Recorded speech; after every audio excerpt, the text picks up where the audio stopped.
और आप सभी का फिर से जोरदार स्वागत है मेरे YouTube चैनल पर मैथ्स विजार्ड बाय करण सर।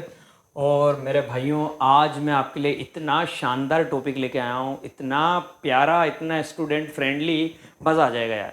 ये दो टॉपिक है ना, बच्चों के बड़े फेवरेट रहा करते हैं जब वो इनको पूरा पढ़ लेते हैं और अच्छे से समझ लेते हैं।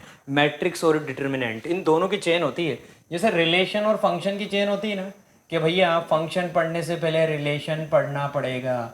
ऐसे ही मेरे भाइयों, मैट्रिक्स और डिटर्मिनेंट की भी जोड़ी होती है। अगर मैट्रिक्स पढ़ा है तो डिटर्मिनेंट उसके जस्ट बाद पढ़ना ही पड़ेगा, और अगर डिटर्मिनेंट पढ़ना चाहते हैं तो पहले मैट्रिक्स पढ़ना ही पड़ेगा। तो सबसे पहले तो मेरे भाइयों, इस खूबसूरत चैप्टर को, इतने प्यारे चैप्टर को जिसका नाम है मैट्रिक्स, इसके बारे में थोड़ी बहुत बात करें कि भैया मैट्रिक्स क्या होती है, क्या मैट्रिक्स जो बोल रहे हैं ये होता क्या है। देखिए, सिंगुलर तो अपन क्या बोलते हैं, मैट्रिक्स, और जब अपन यहाँ पे एक से ज़्यादा मैट्रिक्स के बारे में बात करते हैं ना तो फिर बोलते हैं मैट्राइसेस। ये तो मेरे दोस्तों थोड़ी सी बेसिक इन्फॉर्मेशन है। होता क्या है मेरे भाइयों, सुनना। ऐसा एक आपको रेक्टेंगुलर एरे बना हुआ मिलेगा, ये जो स्क्वायर ब्रैकेट टाइप का आपको मिलेगा, छोटा नहीं रहेगा, जैसे जनरली अपन यूं करके यूं लिख देते हैं, ठीक है। ऐसा आपको एक बड़ा सा रेक्टेंगुलर एरे मिलेगा, रेक्टेंगुलर एरे बोलेंगे यहाँ पे इसको, स्क्वायर ब्रैकेट नहीं बोल के। इस रेक्टेंगुलर एरे के अंदर मेरे भाइयों नंबर्स का अरेंजमेंट आपको देखने को मिलेगा। नंबर्स कुछ भी हो सकते हैं, मैं बहुत प्यारी डेफिनेशन सुनाऊंगा। पहले ये एक बार आपको प्रैक्टिकल बात बता रहा हूँ कि ऐसे एक रेक्टेंगुलर एरे के अंदर आपको नंबर्स का अरेंजमेंट देखने को मिलेगा। नंबर्स जो हैं मेरे भाइयों वो रियल भी हो सकते हैं इसके अंदर, और इमेजिनरी भी हो सकते हैं। रियल और इमेजिनरी कुछ भी हो सकते हैं। तो मैं क्या बोल रहा हूँ, अरेंजमेंट ऑफ नंबर्स। नंबर्स क्या हो सकते हैं, रियल भी हो सकते हैं और इमेजिनरी भी हो सकते हैं। अरेंजमेंट ऑफ नंबर्स रियल और imaginary in this rectangular array, in this rectangular array. सुनना मेरी डेफिनेशन, मज़ा नहीं आ जाए तो नाम बदल देना। Arrangement of numbers. अब भैया नंबर्स कैसे, रियल भी हो सकते हैं और इमेजिनरी भी हो सकते हैं। अरेंजमेंट ऑफ नंबर्स रियल और imaginary in the rectangular array, in the rectangular array. अब आगे की बात बड़ी इंपॉर्टेंट है। Of M rows and N columns. अब आप सोचेंगे कि ये एम रोज और एन कॉलम्स क्या है। एम रोज का मतलब, मेरी बात सुनिए बच्चों, अगर मैंने नंबर्स को यूं हॉरिजॉन्टली ऐसे लिखना स्टार्ट किया, जैसे 1 2 3 4 5 6, तो मैं यूं हॉरिजॉन्टली अगर जा रहा हूं ना मेरे भाइयों, यूं ऐसे जा रहा हूं, तो मैं इसको बोलता हूं रो, कि मैं रो वाइज गया। लेकिन अगर मैं ऊपर से नीचे आऊं, जैसे मैं यूं आ रहा हूं 1 4 2 5 3 6, तो मैं इसको क्या बोलता हूं मेरे भाइयों, कॉलम। अब यहाँ पे आपके रो और कॉलम चेंज हो सकते हैं, तो उस हिसाब से आपकी मैट्रिक्स भी चेंज हो जाएगी। इसलिए अपन ने बोला arrangement of numbers in the rectangular array of M rows and N columns is called matrix. Rows कितनी भी हो सकती है, कॉलम कितने भी हो सकते हैं। अगर हॉरिजॉन्टली जाएंगे तो रोज बोलेंगे, और ऊपर से नीचे वर्टिकली आएंगे तो कॉलम बोलेंगे। ये मैट्रिक्स की डेफिनेशन होती है मेरे बच्चों। तो मैट्रिक्स की डेफिनेशन आपके लिए क्लियर है, ठीक है भाई। उसके बाद यहाँ पे हमने बोला एम रोज, तो मैं आपसे पूछूंगा बच्चों की इस मैट्रिक्स में कितनी रोज है, तो पता है आप क्या कहेंगे, पहली, दूसरी। तो आप बोलेंगे सर इस मैट्रिक्स के अंदर 2 रोज है, ठीक है भाई। फिर मैं आपसे बोलूंगा बेटा इस मैट्रिक्स में कितने कॉलम है, आप बोलेंगे 1 2 3। तो भैया इस मैट्रिक्स का जो नाम हुआ ना, जैसे आपका कुछ नाम है, मेरा नाम है करण, ऐसे भैया पर्टिकुलरली किसी भी आदमी उसका नाम लेके पुकारते हैं कि नहीं पुकारते हैं, हर आदमी की अपनी आइडेंटिटी होती है ना, वैसे यहाँ पे हर मैट्रिक्स की अपनी आइडेंटिटी होती है। मैट्रिक्स की आइडेंटिटी का मतलब मैट्रिक्स का नाम, उस मैट्रिक्स को क्या बोला जाएगा। तो ये मैट्रिक्स मेरे भाइयों पता है किस तरह से बोली जाती है, number of rose multiply by number of columns. Number of रोज कितनी है यहाँ पे 2, तो m की वैल्यू कितनी है 2। नंबर ऑफ कॉलम को हम n बोलते हैं, n की वैल्यू कितनी है 3। तो मैट्रिक्स का ऑर्डर बोलते हैं बच्चों यहाँ पे m by n, m into n। m into n को हम क्या बोलेंगे, m बाय n। तो अगर कहीं पे भी ऐसा लिखा हुआ है, इसका मतलब आप पता डायरेक्टली क्या समझ सकते हैं कि इस मैट्रिक्स के अंदर 2 रोज है 3 कॉलम है। This is a matrix of 2/3, 2/3 की मैट्रिक्स है। अगर इसकी जगह मैं कहानी चेंज करना चाहूँ तो मेरे बच्चों मैं कैसे लिखूंगा, जैसे मुझे कुछ और मैट्रिक्स बनानी है। मैंने बोला कि भैया यार अब की बार जो मेरी मैट्रिक्स है ना उसके अंदर मैं 1 4 5 6 ऐसी मैट्रिक्स बना लेता हूँ। तो मैं यहाँ पे क्या कहूँगा, कितनी रोज है? आप बोलेंगे सर एक और एक, 2 रो मल्टीप्लाइड बाय कितने कॉलम है? एक और एक 2। तो आप बोलेंगे सर ये 2/2 की मैट्रिक्स है। तो 2/2 की मैट्रिक्स का मतलब 2 रोज 2 कॉलम। ये क्या थी? इस मैट्रिक्स का ऑर्डर क्या था? इस मैट्रिक्स का ऑर्डर था मेरे दोस्तों 2/3। 2/3 का मतलब 2 तो रोज है और 3 कॉलम्स है। मेरे बच्चों आपको लगता है, मुझे उम्मीद है कि ये बात बहुत अच्छे से भेजे में सेट हुई होगी कि रोज क्या होते हैं, कॉलम क्या होते हैं, मैट्रिक्स का ऑर्डर क्या होता है। मैट्रिक्स के ऑर्डर का मतलब number of rose multiplied by number of columns. और उसको कैसे रीड करते हैं? जैसे 2 इंटू 3 को 2/3 की मैट्रिक्स, 4/5 की मैट्रिक्स, या फिर 2/2 की मैट्रिक्स। यहाँ पे रोज और कॉलम दोनों ही बराबर है, ठीक है भैया। यहाँ पे रो 2 है, कॉलम 3 है। तो सबसे पहले तो मैट्रिक्स के बारे में ये चीज़ें समझ में आना जरूरी है, क्योंकि देखिए मैट्रिक्स की दुनिया में स्वागत है आपका। मैट्राइसेस की दुनिया में आज आप कदम रख चुके हैं, तो अब आपको इन चीज़ों को समझना पड़ेगा। और चीज़ें कितनी सिंपल है यार, मज़ेदार है एकदम। ठीक है भाई, तो रोज के बारे में पता लग गया, कॉलम्स के बारे में पता लग गया, मैट्रिक्स के ऑर्डर के बारे में पता लग गया कि मैट्रिक्स का ऑर्डर क्या होता है। ठीक है मेरे दोस्तों, और मैट्रिक्स की डेफिनेशन आपके लिए क्लियर हो चुकी है। अब मैं आपको एक बहुत प्यारी बात बताने वाला हूँ बच्चों, जिसको सुन के आपका दिल और खुश होने वाला है। ये तो अपन ने मैट्रिक्स को बोला कि भैया मैट्रिक्स कोई सी भी हो, कैसी भी मैट्रिक्स हो, उसको ऐसे बोलेंगे। जैसे अपन जनरली नहीं बोलते कि भैया कोई सा भी सेट है उसको ए से रिप्रेजेंट कर दे, जैसे सेट ए के अंदर एलिमेंट है 1 2। ऐसे भैया मेरे पास कोई भी मैट्रिक्स है, मैंने उसको ए बोल दिया, बी बोल दिया, कुछ भी बोल दिया, जनरली ए से बोलते हैं। तो ए से करके आपको मैट्रिक्स का रिप्रेजेंटेशन देखने को मिलेगा। जैसे मेरी एक मैट्रिक्स है, इसके अंदर एलिमेंट है, यहाँ पे ए है, यहाँ पे बी है, यहाँ पे सी है, यहाँ पी है, यहाँ क्यू है और यहाँ आर है मेरे भाइयों। तो इस मैट्रिक्स का ऑर्डर क्या आएगा? एक और एक, 2 2 रो, कॉलम 1 2 3। तो ऐसे अपन ने लिखा। अगर मैं इसको कॉम्पैक्ट फॉर्म में लिखना चाहूँ, एकदम शॉर्ट फॉर्म में लिखना चाहूँ, तो मैट्रिक्स को कॉम्पैक्ट फॉर्म में हम ऐसे भी लिखते हैं मेरे भाइयों, ए इक्वल टू, जैसे कोई मैट्रिक्स अगर ए है तो ए इक्वल टू आपका रेक्टेंगुलर एरे बनाना है, बना दिया, यहाँ लिख देंगे ए आई जे। अब मज़ा दिलाऊंगा। अब बच्चे सोचते हैं कि सर ये क्या लिख दिया आपने, ये सबसे सिंपल चीज़ है। ए इक्वल टू ए आई जे, मतलब आपको यहाँ पे आई और जे के बारे में पता होना जरूरी है, उसके बाद आपकी कहानी सेट हो जाएगी। आई का मतलब होता है मेरे दोस्तों, और ऑर्डर यहाँ पे लिखना कंपलसरी है। ये कॉम्पैक्ट फॉर्म में लिखते हैं। अगर मैट्रिक्स को हम कॉम्पैक्ट फॉर्म में, शॉर्ट फॉर्म में लिखना चाहते हैं तो ऐसे लिखेंगे, ए इक्वल टू रेक्टेंगुलर एरे, उसके अंदर बच्चों ए आई जे, और इसका जो भी ऑर्डर है वो यहाँ पे लिख देंगे। पता नहीं है, हमने लिख दिया m इंटू एन। भाई ऑर्डर नहीं पता तो क्या करेंगे, यही लिखेंगे m इंटू एन, मतलब m बाय एन। m 2 भी हो सकता है, 3 भी हो सकता है, ऐसे ही n भी कुछ भी हो सकता है। तो यहाँ पे i का मतलब होता है मेरे भाइयों रेस्पेक्टिव रो। अभी देखना, इससे तो बहुत मजे दिलाऊंगा मैं आपको। i का मतलब होता है रेस्पेक्टिव रो, j का मतलब होता है मेरे भाइयों रेस्पेक्टिव कॉलम। i का मतलब तो होता है रेस्पेक्टिव रो, और j का मतलब होता है मेरे बच्चों रेस्पेक्टिव कॉलम। ठीक है, जैसे अपन ने क्या किया, i की जगह 1 रखा साहब, i की जगह 1, मतलब पहली रो के बारे में बात हो रही है। ठीक है, a1। j की जगह भी मैंने क्या रखा, 1 रखा। इसका मतलब a11, a11 का मतलब पहली रो और पहले कॉलम का एलिमेंट। मतलब ये ए किसको रिप्रेजेंट कर रहा है? ए जो है ये बताता है कि भैया मैट्रिक्स का एलिमेंट। अब कौन सा एलिमेंट? पहली रो और पहले कॉलम का। तो A11, अगर मैं आपसे पूछूं कि भैया इस मैट्रिक्स में A11 क्या है, तो आप क्या बोलेंगे? सर वो स्मॉल a है।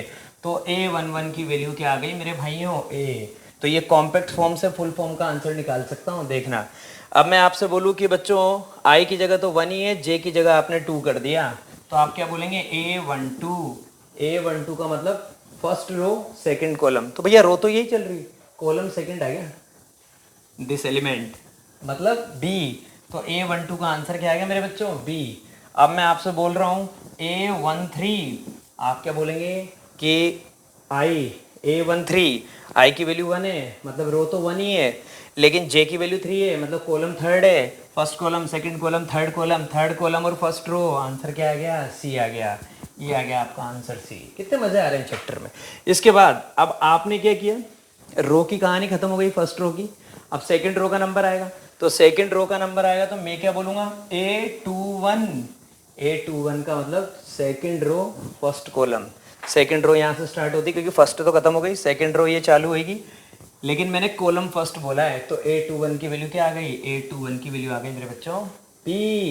अब बोलूंगा मेरे भाइयों A22, आप कहेंगे सेकंड रो सेकंड कॉलम, ये रही भैया सेकंड रो, लेकिन सेकंड कॉलम में तो क्यू आ रहा है, तो A22 की वैल्यू क्या आ गई बच्चों? क्यू आ गई।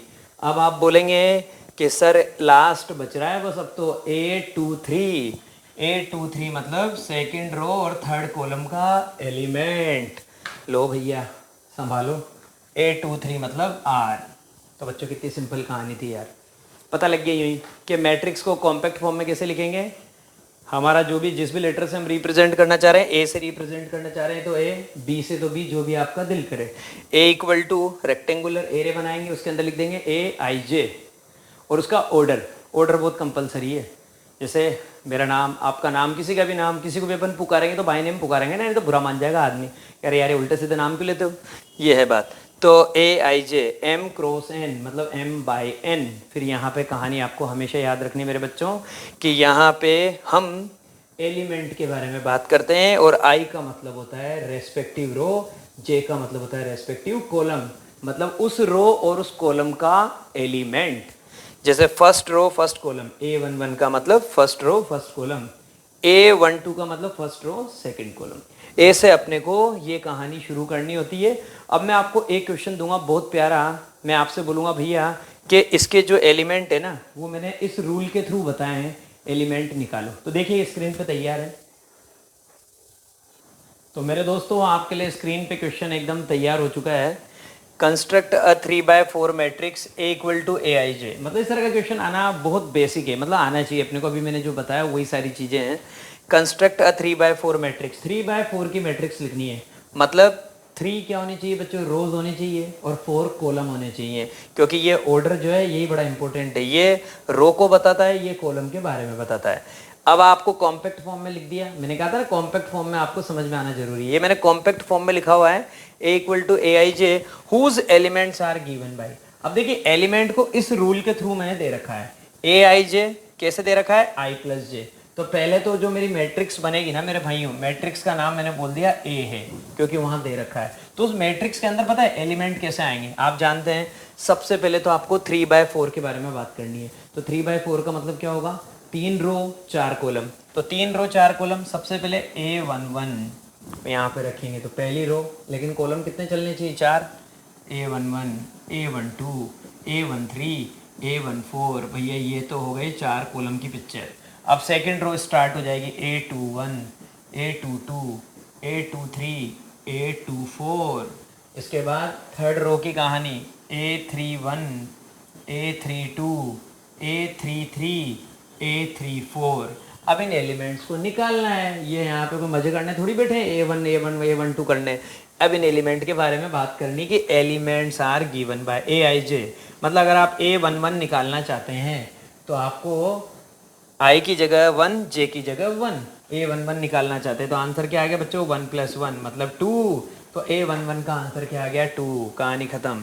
A12 निकालना चाहते हैं तो I की जगह क्या रखेंगे बच्चों? 1 और J के प्लेस पे क्या रखेंगे? 2, तो 1 + 2 आंसर आ गया 3। A13 निकालना चाहते हैं तो I तो 1 ही रहेगा, लेकिन J की जगह क्या हो जाएगा बच्चों? 3, 1 + 3 मतलब 4। कितने बढ़िया मज़े आ रहे हैं।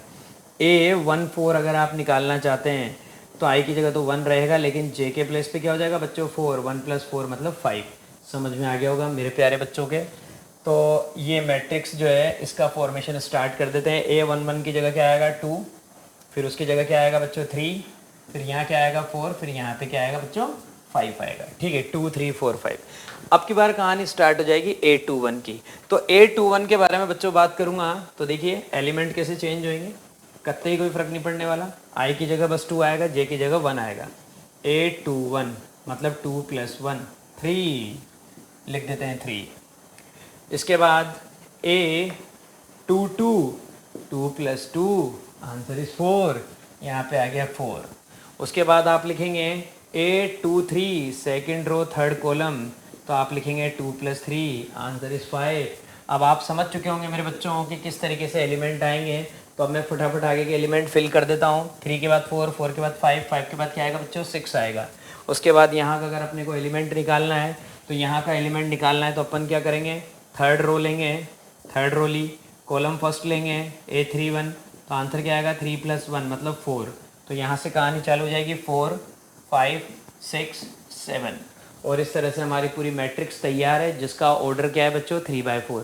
मैंने कहा था ना स्टार्टिंग में, मैट्रिक्स बहुत सीधा चैप्टर है, बहुत बढ़िया चैप्टर है, लेकिन इसको पता है बिल्कुल इनिशियल लेवल से शानदार करते चलो, धीरे धीरे धीरे लेवल बढ़ता जाएगा, लेकिन आपको पता ही नहीं लगेगा कि वो लेवल कुछ भी नहीं था आपके लिए। लेकिन अगर आपने ध्यान नहीं दिया ना तो फिर दिक्कत आएगी, क्योंकि इसमें बातें ढेर सारी है सिंपल। तो मेरे दोस्तों ये आपके पास मैट्रिक्स तैयार हो गई, जिसका ऑर्डर कितना था 3/4। तो ऐसा कभी आपको कोई कहता है तो हम ऐसा मैट्रिक्स का फॉर्मेशन कर सकते हैं। अब ऐसे ही मैं आपको एक और क्वेश्चन बता देता हूँ, जिसमें ऑर्डर चेंज कर देते हैं और एलिमेंट का जो रूल है ना वो रूल चेंज कर देते हैं। जैसे आपकी बुक का इक्वेशन है, कंस्ट्रक्ट 3/2 मैट्रिक्स। 3/2 की मैट्रिक्स बनवाना चाह रहा है ये भाई आपसे, कर देते हैं इसकी भी इच्छा पूरी बच्चों। कंस्ट्रक्ट है 3/2 मैट्रिक्स, तो इस भाई की भी इच्छा पूरी कर देते हैं। A = Aij whose elements are given by, whose elements are given by कैसे Aij = ठीक है साहब, Aij = 1/2 मॉडुलस के अंदर है मेरे भाइयों I - 3j, मॉडुलस के अंदर I - 3j। चलो ये थोड़ा सा डिफरेंट क्वेश्चन भी ले लेते हैं। मॉडुलस के अंदर मैंने क्या दिया I - 3j, करना कुछ भी नहीं, पहले तो आप चेक कर लीजिए कि मैट्रिक्स का ऑर्डर क्या है 3/2, मतलब 3 रो बनानी है 2 कॉलम बनाने। तो क्या करेंगे, सबसे पहले मैट्रिक्स A = 3 रो बनानी है ना, तो 3 रो बनानी है, मतलब पहली रो दूसरी रो तीसरी रो, कॉलम 2 है तो क्या लिखेंगे A11 A12, कॉलम तो 2 ही है, यहीं रुकना पड़ेगा, ठीक है सर। A21 A22 ये सेकेंड रो, A31 A32, ये लो बच्चों ऐसी पिक्चर आएगी, क्योंकि रो 3 है लेकिन कॉलम 2 ही है, कॉलम 2 ही है, तो भैया column first column second column, तो A11 A12 A21 A22 A31 A32। अब इनको निकालना तो पड़ेगा, ठीक है। तो सबसे पहले निकालेंगे A11, आ जाइए यहाँ पे A11 1/2 मॉडुलस के अंदर I की जगह क्या रखेंगे मेरे बच्चों 1 रखेंगे, J की जगह भी क्या रखेंगे 1 रखेंगे। 1 - 3 × 1 1 - 3 × 1 1 - 3 आएगा, उसका मॉडुलस निकालना है, आंसर आएगा -2, उसके बाहर आएगा तो +2, तो 1/2 × 2, 2 से 2 की ज़िंदगी खराब, क्या है बच्चों 1, तो A11 का आंसर क्या आ गया 1 आ चुका है, ठीक है। बना देते हैं हमारा काम कि भैया A11 का आंसर आ चुका है 1, ठीक है भाई, ये आ गया 1।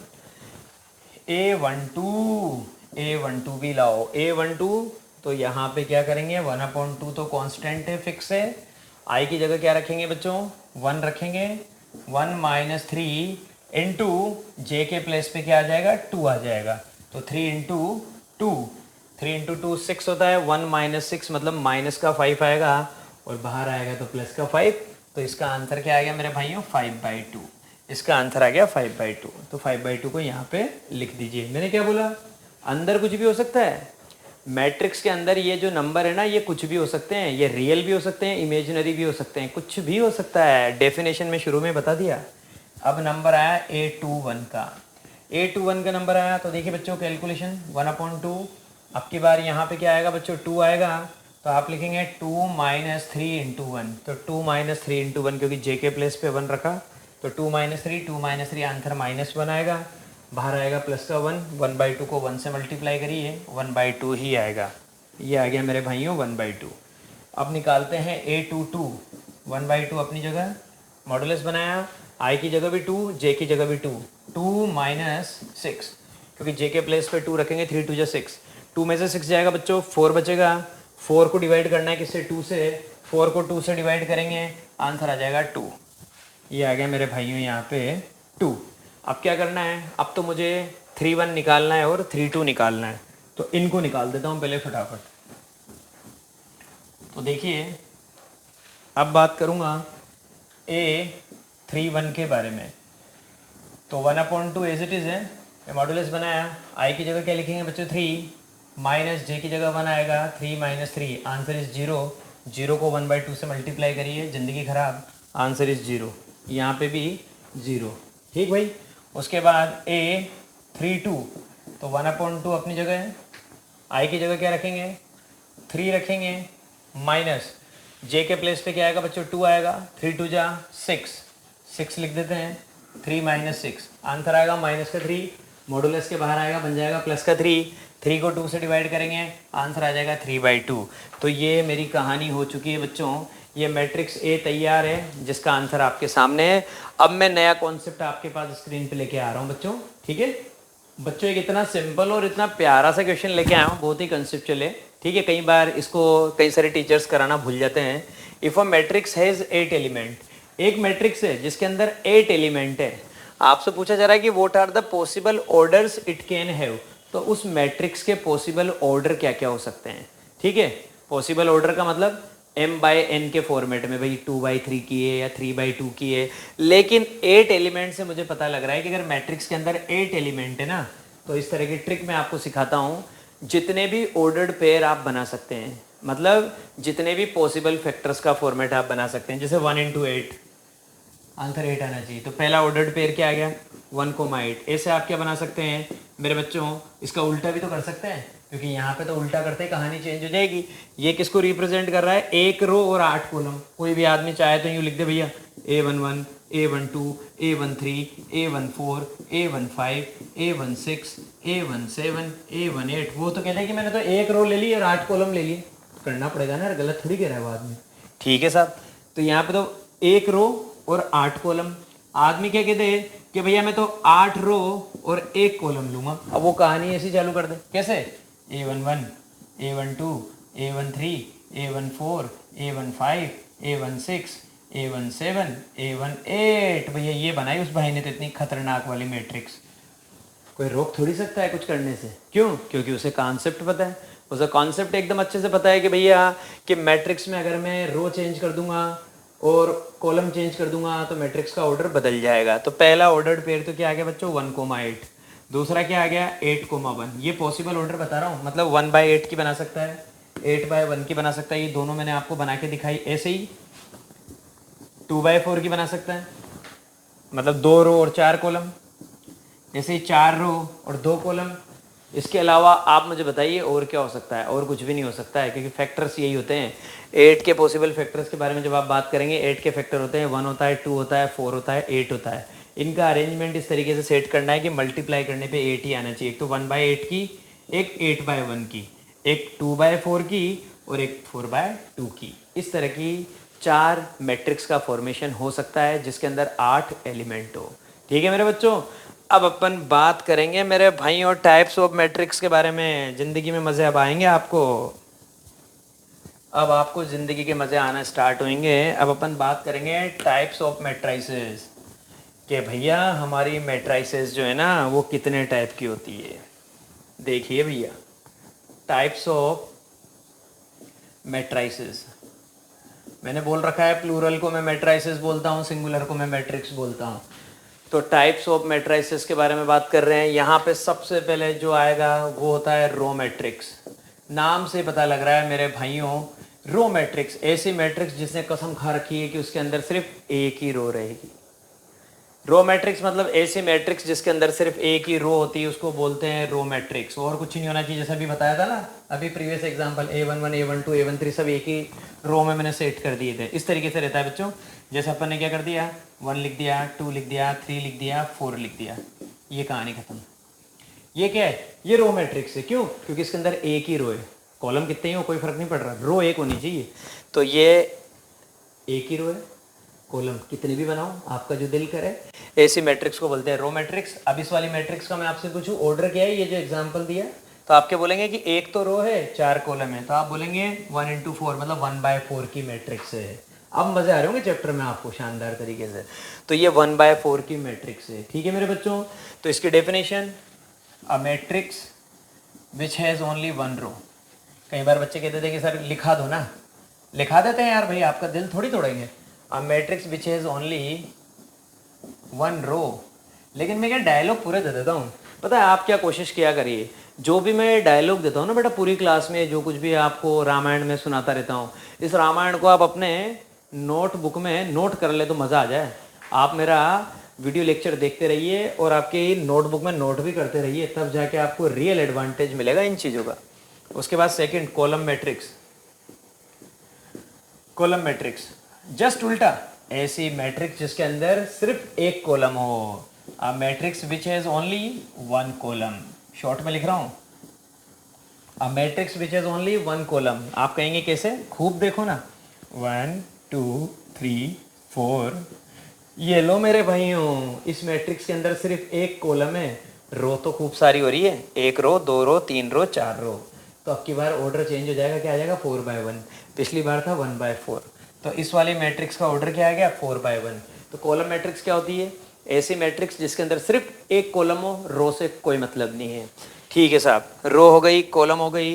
इसके बाद देखिए मेरे बच्चों, अब आएगा आपके पास नल मैट्रिक्स, एम्प्टी मैट्रिक्स। जैसे नल सेट होता था ना बच्चों, नल सेट, ऐसा सेट जिसके अंदर कोई भी एलिमेंट ना हो। ऐसे ही मेरे दोस्तों नल मैट्रिक्स ने हमारा क्या बिगाड़ दिया बेटा, ओ बेटवा, नल मैट्रिक्स, वॉइड मैट्रिक्स और एम्प्टी मैट्रिक्स, तीन नाम है। नाम तो तीन है लेकिन काम बड़ा बकवास है, ठीक है मतलब अंदर कुछ भी नहीं मिलेगा आपको। तो null matrix, void matrix, empty matrix, कुछ भी बोलिए, ऐसी मैट्रिक्स जिसके अंदर रोज और कॉलम्स के सारे एलिमेंट जीरो। जैसा मैंने क्या किया, ये भैया 0 0 0 0, ये 2/2 की नल मैट्रिक्स बना दी। मतलब ऐसी मैट्रिक्स जिसके सारे एलिमेंट क्या हो बच्चों, जीरो, कुछ भी नहीं हो उसके अंदर। ठीक है साहब, कोई बोले कि कुछ और बनाओ तो मैं उससे कह दूंगा कि एक काम करते हैं 3/3 की बना दे, ये ले 0 0 0 0 0 0 0 0 0 करते रहो दिन भर, ये 3/3 की नल मैट्रिक्स बना दी। तो ये देखो, ये बड़ी सिंपल सी चीज़ है यार दोस्तों। इसके बाद देखिए नल मैट्रिक्स के बाद नंबर आएगा रेक्टेंगुलर मैट्रिक्स। ये अपन बार बार पढ़ते आ रहे हैं इतनी देर से। रेक्टेंगुलर मैट्रिक्स, रेक्टेंगुलर मैट्रिक्स पता है क्या होती है मेरे दोस्तों, ऐसी मैट्रिक्स जिसमें रोज और कॉलम अलग अलग हो, मतलब रो और कॉलम की वैल्यू बराबर नहीं हो।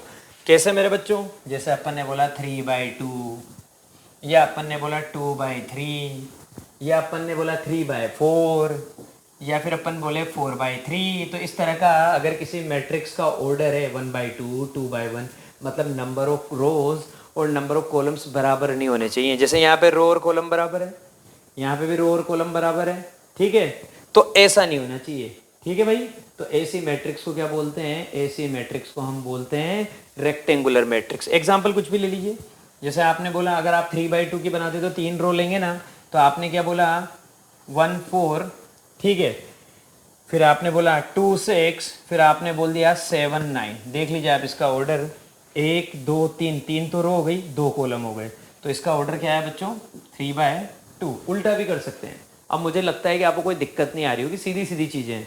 रेक्टेंगुलर मैट्रिक्स ऐसी मैट्रिक्स होती है जिसके रोज और कॉलम बराबर नहीं होते हैं, भले कुछ भी हो। ठीक है भाई, अब आएगा मज़ेदार काम, स्क्वायर मैट्रिक्स, और वो है पूरे चैप्टर में कमाल करने वाली आगे तक। स्क्वायर मैट्रिक्स इतनी इंपॉर्टेंट है, सारी की सारी चीज़ें उसी पे चलेगी। बाद में आपके पास एक टॉपिक आएगा, टॉपिक क्या पूरा चैप्टर आएगा मेरे भाइयों, डिटर्मिनेंट। डिटर्मिनेंट सिर्फ स्क्वायर मैट्रिक्स का निकाला जाता है। अब वहाँ पे बात करेंगे जब हम डिटर्मिनेंट पे आएंगे।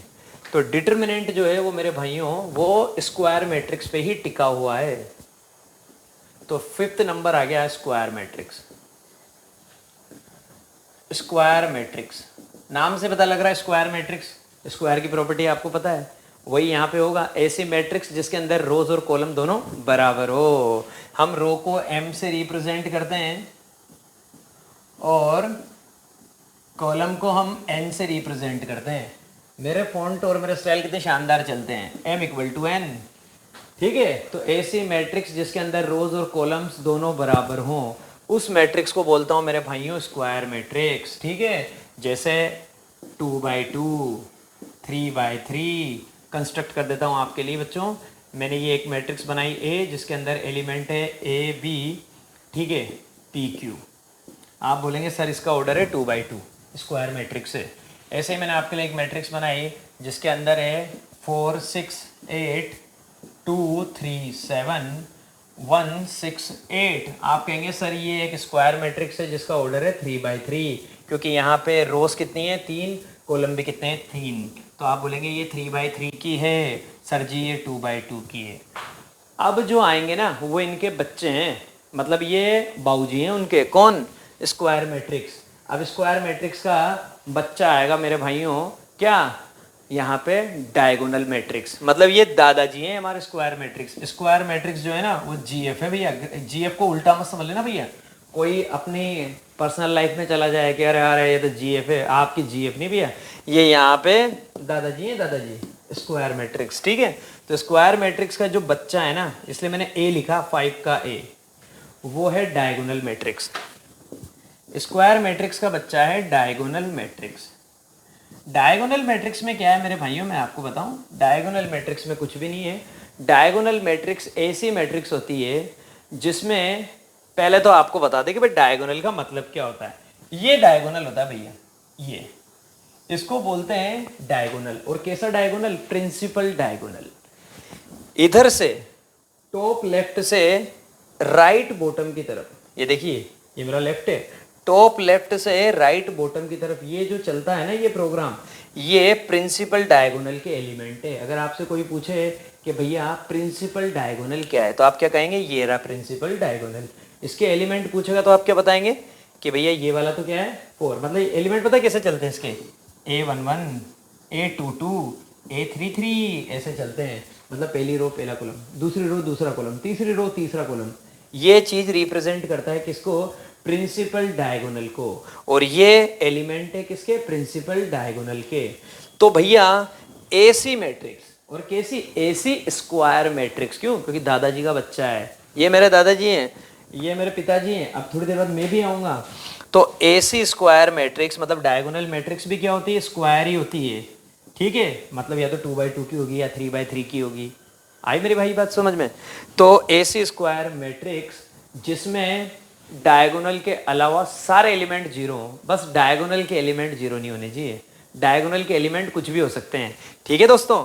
तो मैं आपसे यूं कहना चाह रहा हूं कि एसी स्क्वायर मैट्रिक्स जिसमें डायगोनल के अलावा सारे एलिमेंट जीरो हों। जैसे 2x2 की बनाऊंगा तो यहाँ 0 लिखा, यहाँ 2 लिख दिया, फिर यहाँ 4 लिख दिया, फिर यहाँ पे 0 लिख दिया, ठीक है। तो बेटा डायगोनल के अलावा सारे एलिमेंट जीरो होने चाहिए था ना, तो ये पिक्चर नहीं होगी, उल्टी बनानी पड़ेगी।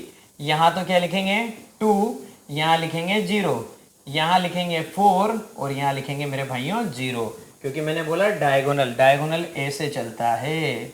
मतलब इसके अलावा सारे एलिमेंट जीरो होने चाहिए, ये जीरो नहीं होना चाहिए। बस कुछ और लिख दो 3x3 की अगर आप बनाना। आप 3x3 की डायगोनल मैट्रिक्स कैसे बनाएंगे बच्चों? देखना, डायगोनल के एलिमेंट को जीरो मत करो, उनको पहले कुछ भी लिख दो। जैसे यहाँ 1 लिख दिया, यहाँ 4 लिख दिया, यहाँ 5 लिख दिया, ऐसे सेट कर दो।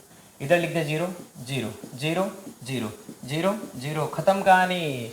ये बन गई मेरे भाइयों क्या? आपकी डायगोनल मैट्रिक्स। और ऑर्डर क्या है इसका? इसका ऑर्डर आया मेरे बच्चों 3x3। ऑर्डर क्या है इसका? 3x3। इसका ऑर्डर क्या है बच्चों? इसका ऑर्डर आया मेरे भाइयों 2x2। क्लियर हो गई मेरी कहानी? अब देखना बच्चों, डायगोनल मैट्रिक्स के बाद नंबर आता है, डायगोनल मैट्रिक्स के बाद मेरे बच्चों नंबर आता है किसका? स्केलर मैट्रिक्स का। अब डायगोनल मैट्रिक्स के बाद मेरे भाइयों नंबर आता है किसका? स्केलर मैट्रिक्स का नंबर आता है। तो देखिएगा डायगोनल मैट्रिक्स के बाद जो आने वाला है 5th का बी पार्ट, क्योंकि ए पार्ट में तो मैंने आपको डायगोनल मैट्रिक्स के बारे में बताया। अब मैं आपको बता रहा हूं किसके बारे में मेरे बच्चों? स्केलर मैट्रिक्स के बारे में। Scalar matrix, diagonal matrix clear हो गया बच्चों? डायगोनल मैट्रिक्स में क्या होता है? डायगोनल मैट्रिक्स में ये जो डायगोनल है ऐसे जो बनाया था, एक बार फिर बना रहा हूं आपके लिए। जैसे यहाँ आपने लिखा 2 लिख दिया, यहाँ 4 लिख दिया, यहाँ 6 लिख दिया, ये 0 ये 0 ये 0 ये 0 ये 0 ये 0, तो इसको तो बोलते हैं मेरे भाइयों क्या? Principal diagonal.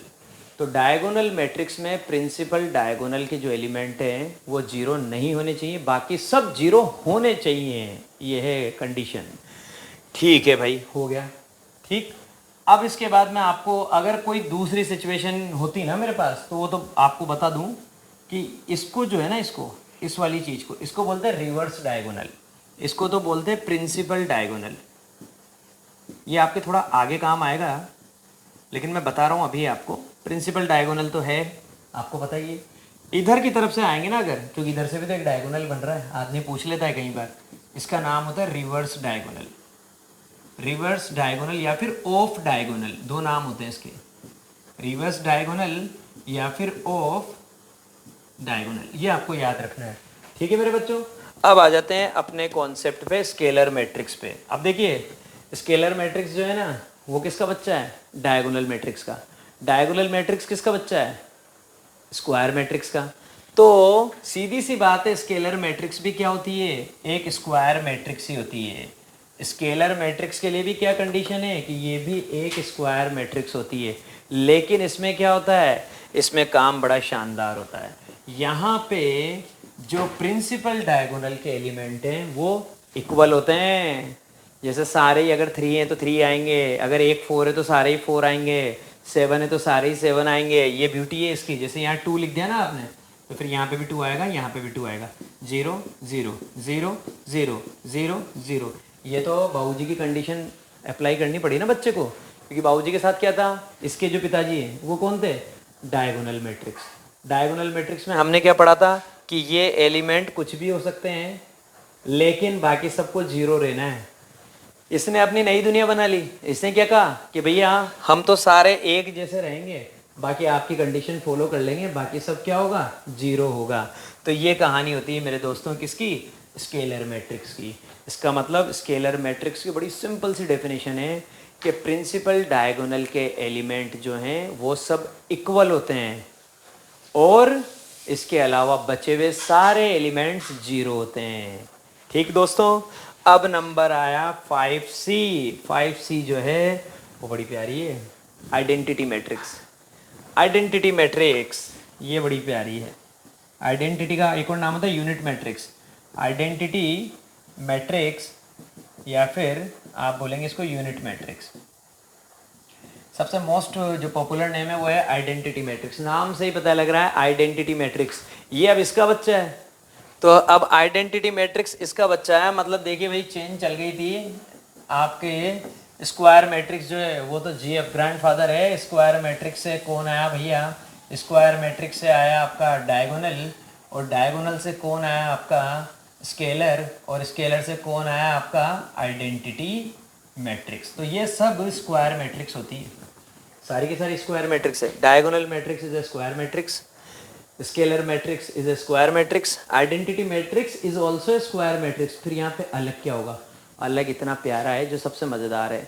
यहाँ फिक्स है कंडीशन, प्रिंसिपल डायगोनल के सारे एलिमेंट 1 होने चाहिए। प्रिंसिपल डायगोनल के सारे एलिमेंट 1 होने चाहिए, 1 1 1, और बाकी सब पिताजी की कहानी अपनानी पड़ेगी, बाकी सबको जीरो होना पड़ेगा।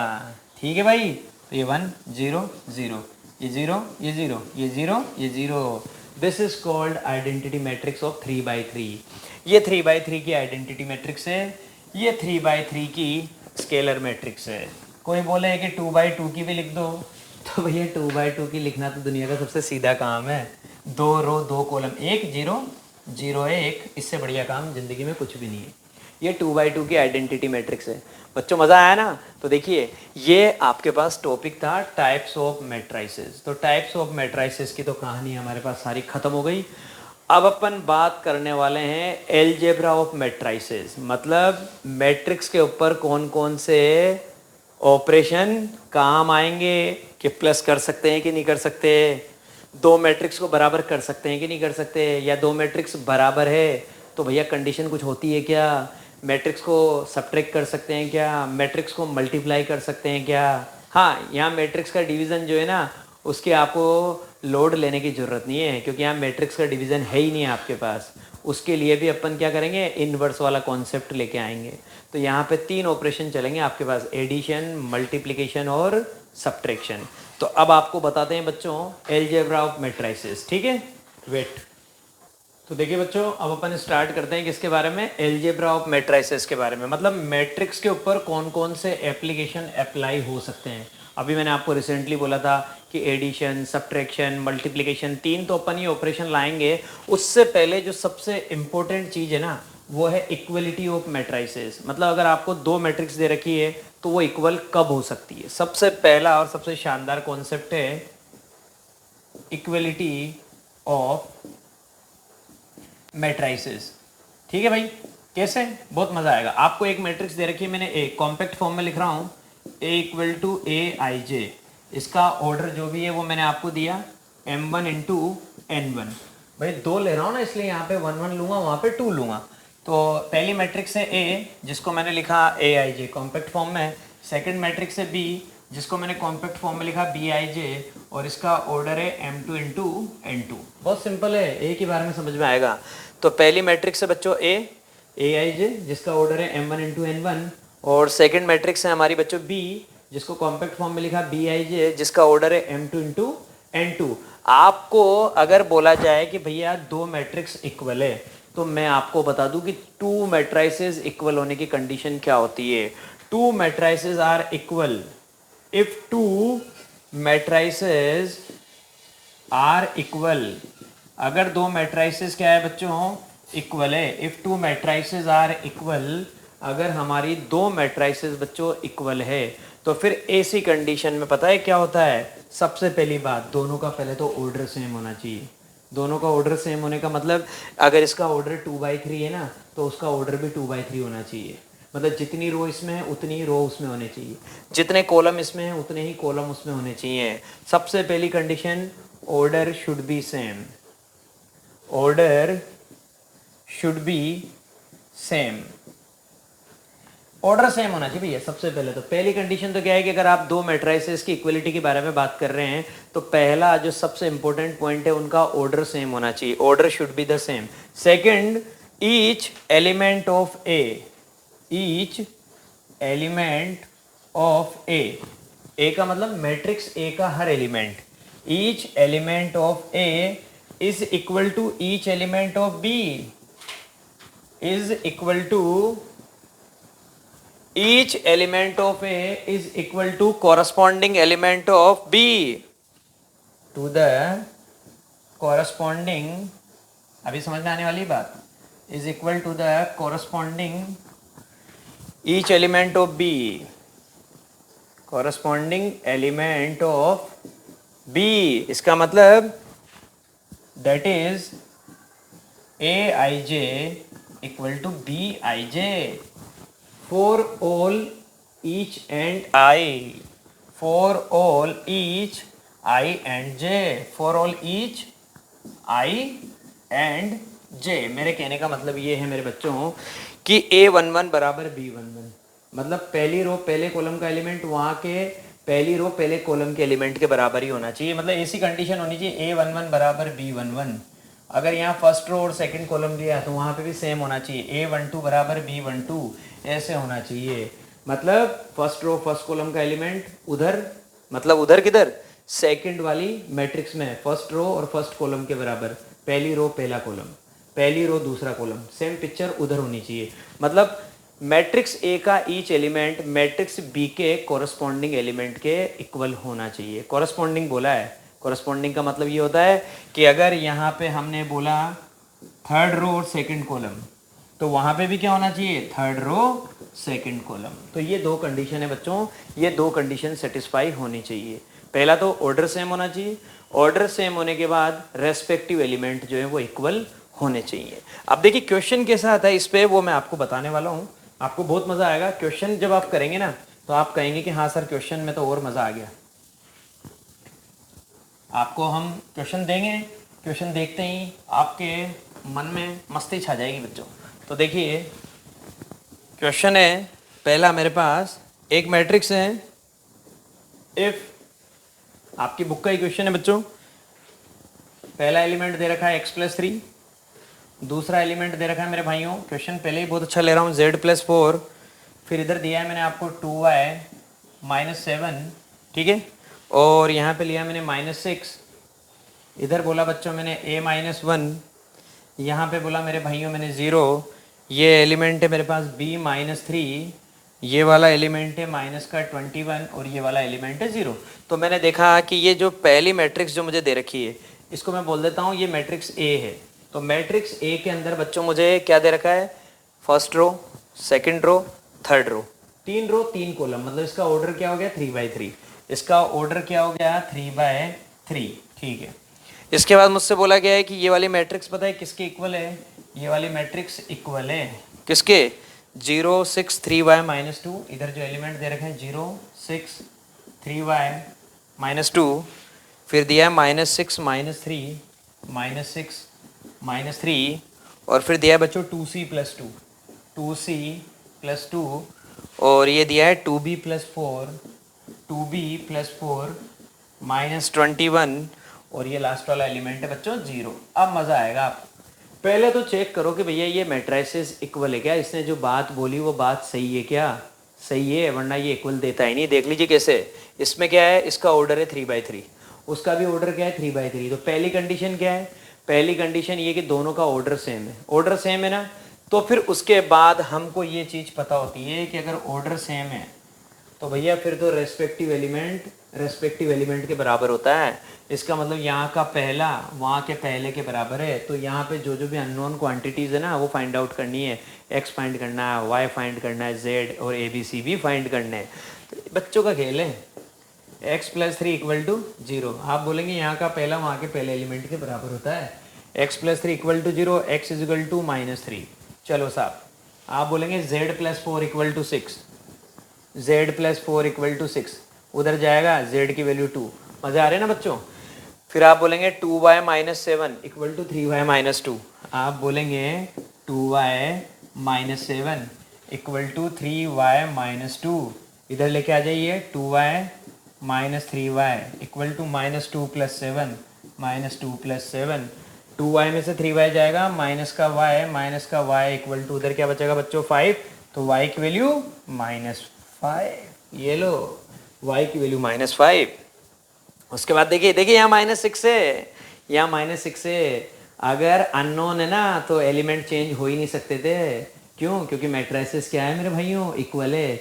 और अगर मैट्रिसेस इक्वल होती है ना तो आप जानते हैं रेस्पेक्टिव एलिमेंट के बराबर होता है। ये देख लीजिए, अब यहाँ -6 है तो यहाँ भी -6 आ रहा है। अब a-1 है ना, उधर क्या दे रखा है -3, तो ये दोनों बराबर हो जाएंगे। तो आप क्या लिखेंगे, a-1 = -3, माइनस का 1 उधर जाएगा, प्लस का 1, a = -3 + 1, a की वैल्यू -2। ये लो कर लो मजे।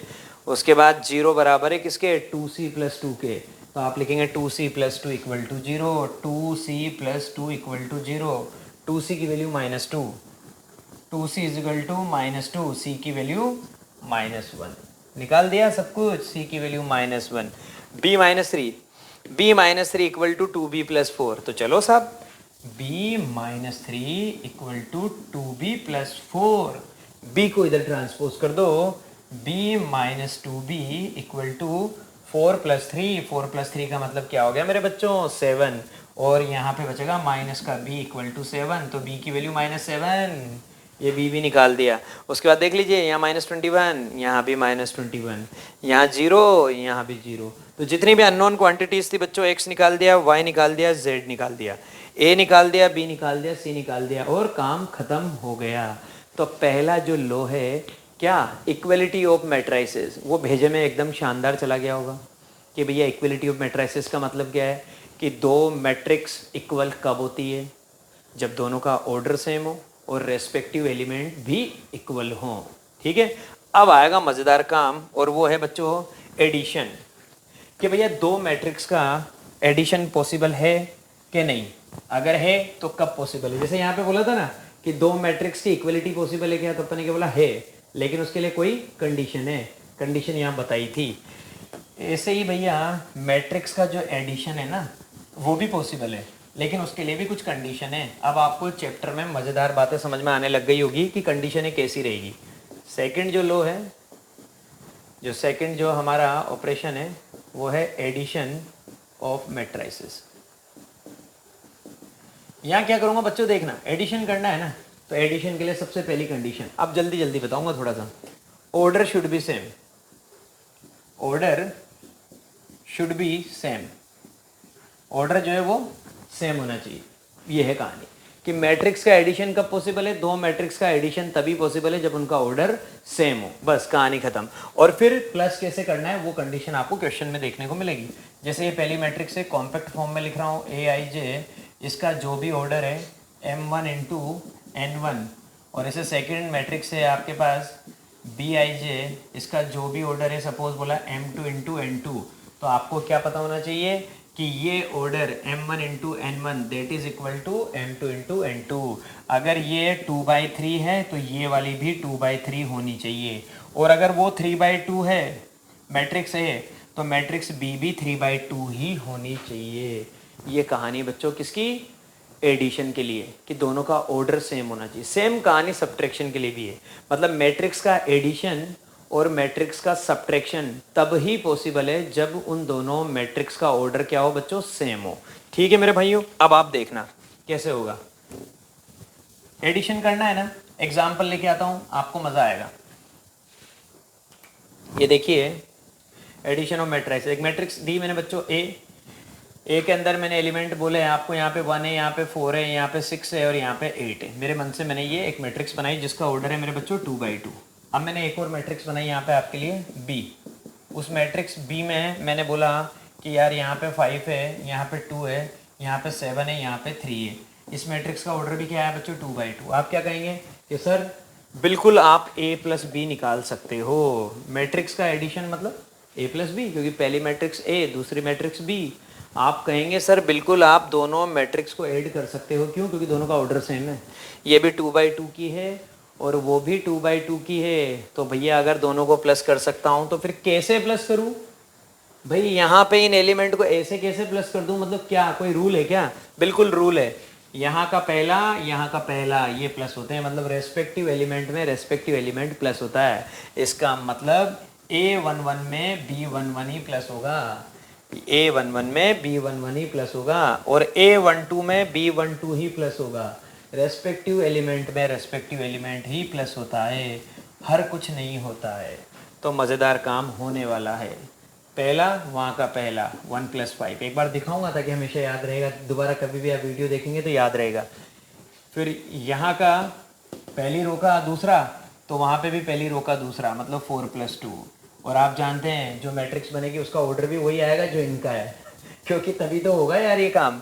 फिर यहाँ देखिए 6 + 7, फिर यहाँ देखिए 8 + 3, ये हो गई हमारी ज़िंदगी की कहानी। प्लस कर दीजिए, प्लस करते हैं आंसर क्या आएगा 1 + 5 आ गया बच्चों 6, 4 + 2 वो भी क्या आ गया 6, 6 + 7 कितना आ गया 13 और 8 + 3 कितना आ गया 11। तो आपने देखा कि रिजल्टिंग जो मैट्रिक्स मिली, मतलब दोनों का एडिशन करने पे जो मैट्रिक्स मिली, वो मैट्रिक्स आपको क्या मिली बच्चों, वो मैट्रिक्स मिली आपको 2/2 की। ये हो गई हमारी कहानी, ठीक है ना मेरे बच्चों। अब बच्चों जैसे एडिशन था ना, बिल्कुल वैसे ही अपने पास क्या है सब्ट्रैक्शन है। तो सब्ट्रैक्शन में भी कोई दिक्कत नहीं है, जैसा एडिशन है बिल्कुल वैसा का वैसा ही हमारा सब्ट्रैक्शन है। सब्ट्रैक्शन के लिए भी वही सारी कंडीशन होती है, क्या कि सबसे पहले तो मैट्राइसिस का ऑर्डर सेम होना चाहिए, तब जाके सब्ट्रैक्शन हो पाएगा। बड़ा सिंपल सा एग्जांपल लेता हूँ ताकि आपकी दिक्कत ना आए। मैट्रिक्स ए है जिसके अंदर लिख दिया यहाँ पे 2 है, यहाँ पे 5 है, यहाँ पे 6 लिख दिया, यहाँ पे मैंने 8 लिख दिया। ये 2/2 की मैंने मैट्रिक्स बना दी। ऐसे एक मैट्रिक्स बी है, उसके अंदर आपने यहाँ पे लिख दिया बच्चों 1 है, यहाँ पे 3 है, यहाँ 6 है और यहाँ पे काम कर दीजिए 7 लिख दीजिए, और ये भी कितनी है 2/2 की। तो आपसे पूछा जाएगा क्या मैट्रिक्स का सब्ट्रैक्शन पॉसिबल है, आप बोलेंगे यस सब्ट्रैक्शन पॉसिबल है। क्यों? क्योंकि दोनों का ऑर्डर सेम है। फिर सब्ट्रैक्शन कैसे करेंगे, जैसे अगर आपको बोलना है सब्ट्रैक्शन ऑफ बी फ्रॉम ए, तो क्या लिखते हैं उसको a - b। a - b का मतलब b को माइनस करना है a में से, तो a का एलिमेंट पहले आएगा फिर b का एलिमेंट आएगा, और वही रेस्पेक्टिव एलिमेंट में से रेस्पेक्टिव एलिमेंट माइनस होगा। तो 2 में से 1 को माइनस करेंगे 2 - 1, 5 में से 3 को माइनस करेंगे 5 - 3, ऐसे ही 6 में से 6 को माइनस करेंगे 6 - 6, 8 में से 7 को माइनस करेंगे 8 - 7। आंसर तैयार है आपके पास मेरे भाइयों। 1 आएगा यहाँ पे, 5 में से 3 जाएगा यहाँ पे 2 आएगा, 6 में से 6 जाएगा यहाँ पे 0 आएगा, 8 में से 7 जाएगा अगेन 1 आएगा, और ये कहानी खत्म हुई किसकी, सब्ट्रैक्शन ऑफ मैट्राइसेस। अब कल अपन पढ़ेंगे यार मेरे दोस्तों मल्टीप्लिकेशन, जो कि इस पूरे चैप्टर की जान है। उससे बेस्ट कॉन्सेप्ट कोई सा भी नहीं है। एडिशन और सब्ट्रैक्शन तो क्या है, इजीली बच्चे सीख जाते हैं। हालांकि आप तो मल्टीप्लिकेशन भी बहुत आसानी से सीख जाएंगे, मेरे पास ट्रिक है उसकी भी, लेकिन थोड़ा सा चैलेंजिंग बस वही है, उसमें मज़ा आता है, ध्यान देना पड़ता है। तो अपन कल मिलते हैं, तब तक के लिए bye bye, have a nice day मेरे बच्चों।